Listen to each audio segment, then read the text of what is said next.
Oh,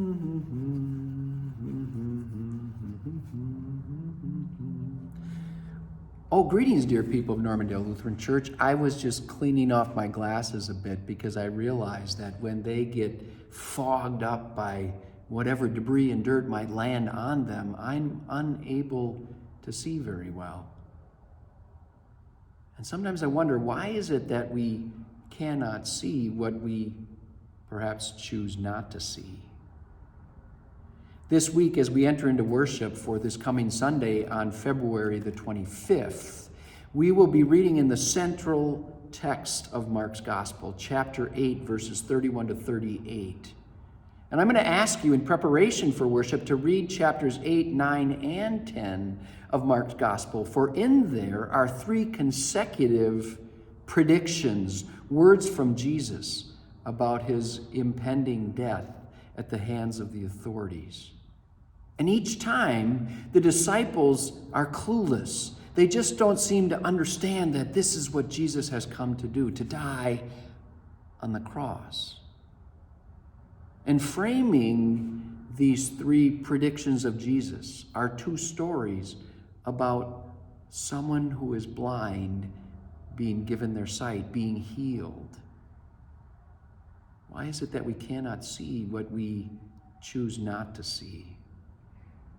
I remember a wise parishioner once saying this to me. He said, "You know, Pastor Paul, it's not the things that I don't understand that trouble me the most, but rather it's the things that I understand all too well."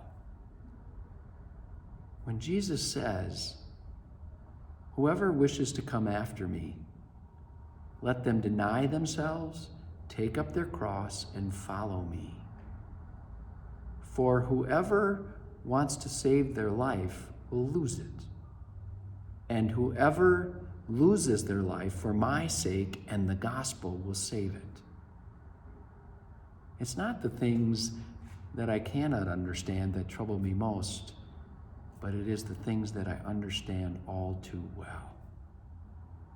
In this 40-day journey of Lent, Jesus calls us to come and die, to die to self and live for others, to lay down our lives in service to others, to offer up all of who we are, to bless the world in the way of the cross. Dear people of God, it is a powerful season of self-reflection and a restoration to the life along the pathway of the cross. Jesus calls us to come and follow.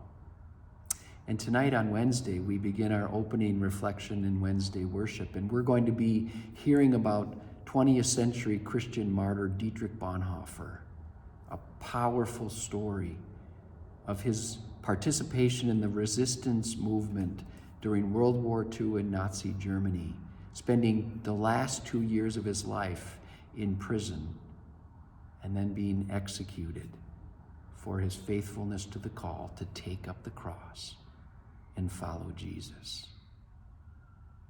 Alongside you, I take heart in knowing that I do not make this journey alone, but that we, as pilgrims of the cross, sidle next to each other and even join hands in dying to self and living for others. May God's peace be with you, and I will see you in worship very soon. Thanks be to God.